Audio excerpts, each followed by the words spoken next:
السلام عليكم ورحمة الله. مرحبا بكم معايا في فيديو جديد. نتمنى يا ربي هذا الفيديو يلقاكم بخير وعلى خير، اموركم هانية. اليوم ان شاء الله بغيت نحضر معكم هذا الفقاص ديال اللوز. كيجي رائع وسهل في التحضير ديالو. اي وحده بامكانها تصاوب هذا الفقاص اللي عمرها ما صاوبت الفقاص.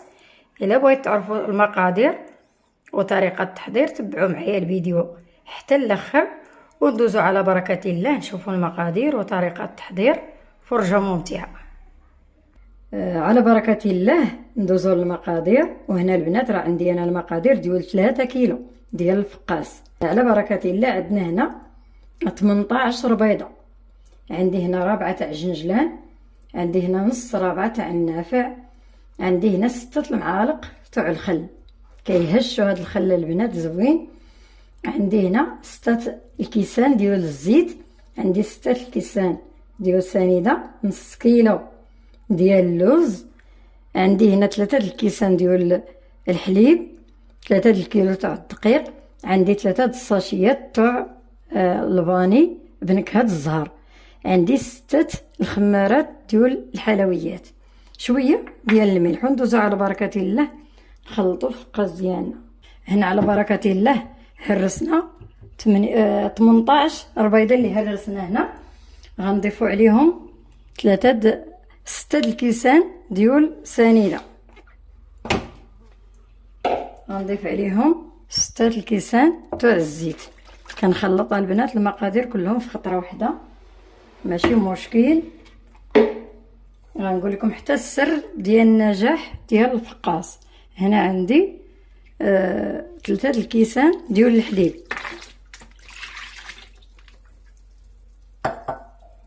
غنديروا شويه ديال الملحه، غير شويه تاع الملح هكايا. غنحكوا هاد المقادير مزيان. غنضيف عليهم غنزيدوا النكهات تاع الزهر، 3 الساشيات ديال النكهات الزهر. السر اللي بغيت نقول لكم البنات هو الخل، راه زوين كيهشوا. غنضيفوا الخمارات حتى هما وحكوه مزيان. السر الثاني يا البنات، حكوا الفقاص ديالكم مزيان مزيان باليد ديالكم، باليد ديالك. هاني غنوريكم صافي. غنحكوا هادشي، عاد نزيدوا اللوز والنافع والجنجلان. نحكوا هادو مزيان على بركه الله. انا غادي نحط هاد الاناء. ديروا شي حاجه كبيره بحال هكا. درت انا هاد البانيو كندير فيه نكه الحلوه اللي كانت عندي كثيره كنديرها. غنحطو الارض ونبقى ندير هكا هاد الحركه الدائريه بحال هكا بحال هكا حتى تذوب. غنبقى نحكو ندير هاد الحركه الدائريه بحال هكا حتى يذوب ليا سنيده مزيان ويتخلطوا ليا المقادير. داكشي باش البنات كيجيكم الفقاص ديالكم ملس ملي تكوروه ديروه. انا دابا راه غنحطو الارض باش نقدر نتحكم فيه، نحكو مزيان مزيان مزيان مزيان. هادو الحركات ديروها البنات مزيان باش ينجح لكم الفقاص ديالكم. هذه من اسرار ديال الفقاص. غنحك الخليط ديالي مزيان، عاد نرجع باش نزيدو النافع والجنجلان واللوز اللي باقي لينا والخل. من بعد ما حكيت الخليط مزيان كما وريتكم بيدي حتى حسيت بالمقادير نساجموا مع بعضياتهم، سنيده دابت مزيان. دابا غنضيف ليهم رابعه ديال الجنجلان ونص رابعه ديال النافع بالطبع. بعد ما نقيناهم مزيان غنضيف عليهم 6 تاع المعالق تاع الخل كما قلت لكم، 6 المعالق كبار. اللوز هاني غسلته البنات، غير شلوه من الغبره صافي. وغنخلط هذا مزيان. بعد نبغي ندير الدقيق اللي غنقيس هذا اللوز. هذا اللوز ما نحكوش. هذا النافع واخا هو جنجلان واخا دورنا فيه يدنا شويه هكا واخا حكينا شويه، اما اللوز لا والو. اللوز بلا ما تبقاي تحكي فيه تخافي يطلق لك ديك الحموريه ولا شي. دابا حكيت وعاوتاني ملي درت فيها النافع والجنجلان والخل عاوتاني دورت فيه يدي مزيان حكيت هكا. راه كيبغي يا البنات الحكان مزيان هكا تخلطيه مزيان، راه من السر ديال النجاح ديالو. هاد الحكان راه الا حكيتي الخليط بحال هكا دائري بحال هكا مزيان، راه هذا هو السر ديال النجاح تاع الفقاس. وغنوريكم حتى الطياب ديالو ان شاء الله باش ينجح معكم الفقاس. تبعوا معايا الفيديو راه غنوريكم كلشي بالديتاي. دابا غنضيف اللوز اللي غسلته كما قلت لكم، غسلوه من الغبره بالطبع. دابا غنبدا نضيف الدقيق، ما غاديش نبقى نحك في اللوز. صافي غنضيف الدقيق على بركه الله. الدقيق كنخوي على واحد 3 دفعات، ما كنخوي الدقيق هكا، نخلط هذا شويه غنزيد الدقيق. ما تبقايش تزيدي الدقيق بشويه بشويه، راه الفقاس معروف كتخوي الدقيق على 2 دفعات ولا 3. صافي وفي الاخر غنخلي واحد شوي. كاين الدقيق اللي كيشرب، نبغوا الفقاس يكون شويه العجينه ديالو شاده، ما تكونش مطلوقه. مازال خاصنا الدقيق، نزيدو الدقيق. احنا خوينا 3 كيلو كلهم، 3 الكيلو تاع الدقيق خويناها كامله. ما تخلوش كما قلت لكم العجينه مطلوقه ديالو راه يهبط لكم في الفران. خلوا العجينه ديالو شاده في راسها شويه. هانتوما غتشوفوا القوام، راه غنزيد مازال شويه تاع الدقيق. بانت ليا العجينه هانتوما راه باقا مطلوقه، غنزيد شويه الدقيق مازال. هذا هو القوام تاع العجين اللي حصلنا عليه. راه زدت البنات كاس تاع الدقيق عامر، كاس ديال العنبه باش عبرت المقادير زدتو عامر تاع الدقيق. هانتوما راه هي هذا القوام تاع العجينه تبارك الله. راه كيبان لكم فيها القوام النافع واللوز وكل شيء تبارك الله. درنا فيها كتير باش كتجي زوينه. الا كثرتوا لها هاد المقادير راه كتجي مزيانه. ندوزو نقطعوا العجين ديالنا على بركه الله. كتقسميها هكا من النص ديال العجينه، عاد كتعاودي تقسميها تاني باش تحكمي في دوك الكويرات اللي غنشكلهم على شكل كوميرات بحال هكا. كتقسمي، هذا هو التقسيم ديال الفقاس. راه كيجي زوين البنات بزاف وساهل في الخدمه ديالو، راه شفتوا. وبالنسبه للوز راه على قدر المستطاع ديالكم، اللي ما عندوش راه يمكن لك ديري غير الكاوكاو داك الرومي الغليظ ديريه حتى هو، قيسيه حتى الاخر حتى تصاوبي المقادير. صافي غنقسمو هكايا على 4 ونعاودو نقسمو تاني الكرات الاخرين باش ما يطولش الفيديو ديالنا. غنقطعوه بحال هكا عاوتاني. قطعي وشوفي الحجم ديال الكميره اللي بغيت ديري نتيا. بغيت ديري دوك القطع كبار ولا صغار على حساب الطاوه قداش عندك الفران، ماشي مشكل. يا تكبريهم يا تصغريهم ماشي مشكل، قطعي الحجم اللي بغيتي. كناخذوا العجين ديالنا كما قلت لكم كنشكلوه على شكل حربوش بحال هكا. ديها وجيبيها في يديك. صافي هذه هي الطريقه ديال التحربيل ديالها.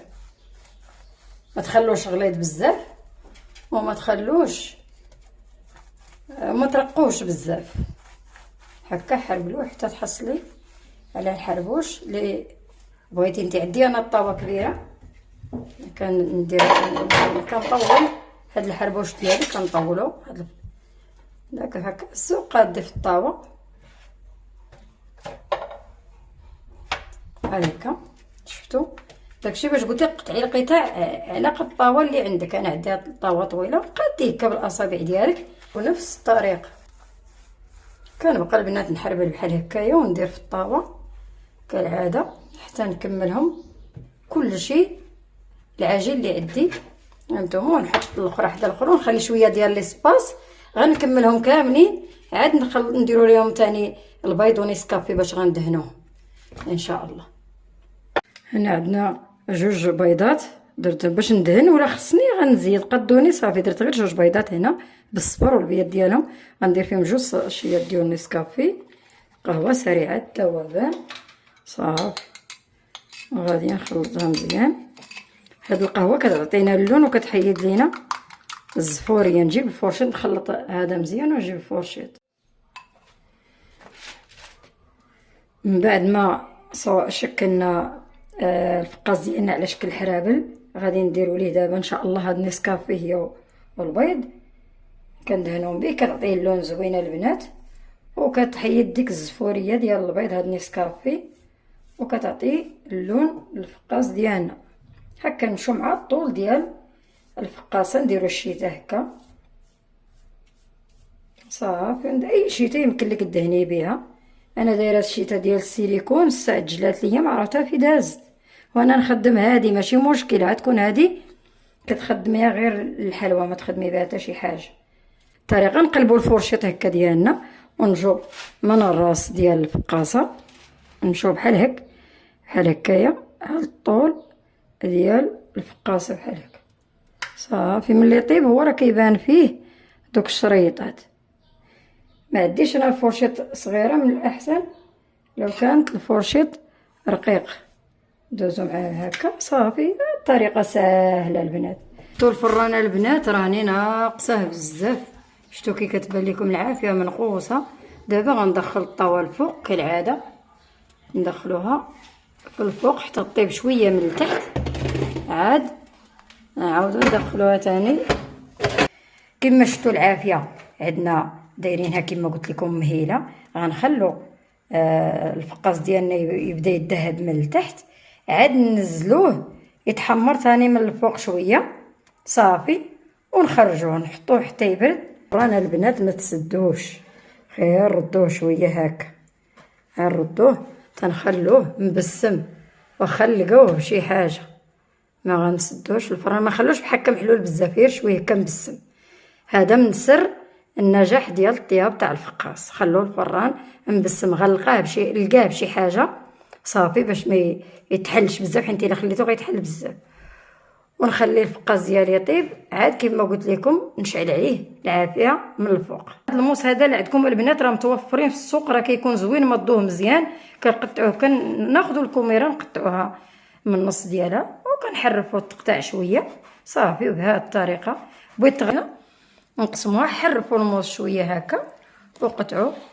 وهذا راه اللي كيكون فيه اللوز راه كيجي شويه صعيب تقطع، ولكن الا بيتوه داير الا بيتوه طيب كيبرد مزيان راه كيجي مزيان في التقطاع صافي. هاد الطريقه هذه كنقطعوا بها، هانتوما شفتوا طريقه سهله. الا كان هو بايت كما قلت لكم راه من الاحسن يبات الفقاص طيبه البنات، من الاحسن. شفتوا كي داير راه تبارك الله. شفتوا هانتوما راه درنا فيه اللوز كتير باش كيجي زوين بزاف. وغنحمروه تاني ان شاء الله. هذه هي الطريقه ديال التقطاع ديالو البنات، راه ساهله. نديرو فوق شي قطع هكا، قطعو. انا عجبني نقطعوه هكا غليظ كيجي زوين، ما غليظش بزاف، راه هذا هو القياس كيجي زوين في التقطاع. سنتيم في العرض، شي سنتيم في العرض اللي كنديرو ليه، راه كيجي زوين في التقطاع، ساهل بزاف، ما كيتفرتت ليك ولا والو. شفتوا راه كيجي زوين بزاف البنات. هانتوما راه ما عريتش بزاف وحرفناه شويه باش جا في التقطاع ديالو مزيان كيجي هو هذا. غنكمل التقطاع كله بهذه الطريقه ونديه نحمرو ونوريكم شكله النهائي. ولا عجبكم الفقاص ديالي البنات ما تنساوش خدكم تعاونوا معايا بارطاج وكثروا ليا من اللايكات. الله يجازيكم بخير. ديالو كنحطوه بحال هكا، ما تبعدوش من بعضياتو، راه حيت هو ما طيب الطيبه الاولى راه ما تخافوش منه. بحال هكا نحطو وحده حدا وحده، نقربوهم من بعضياتهم كما كيبان لكم، وكنحمروه من التحت ومن الفوق. هذا هو الشكل النهائي ديال الفقاص ديالنا، كيجي زوين بزاف البنات، رائع وسهل في الخدمه. فقاص ديال اللوز، نتمنى تجربوه وتقولوا لي رايكم كي جاكم الفقاص ديالي. ولا عجبكم الفقاص ديالي ما تنسونيش البنات كثروا لي من اللايكات وبارطاج مع الاهل والاحباب باش تعم الفائده. وكنقول لكم عواشركم مباركه، تعيدوا تعاودوا بالصحه والسلامه ان شاء الله وطول العمر. نتوما واللي عزيز عليكم.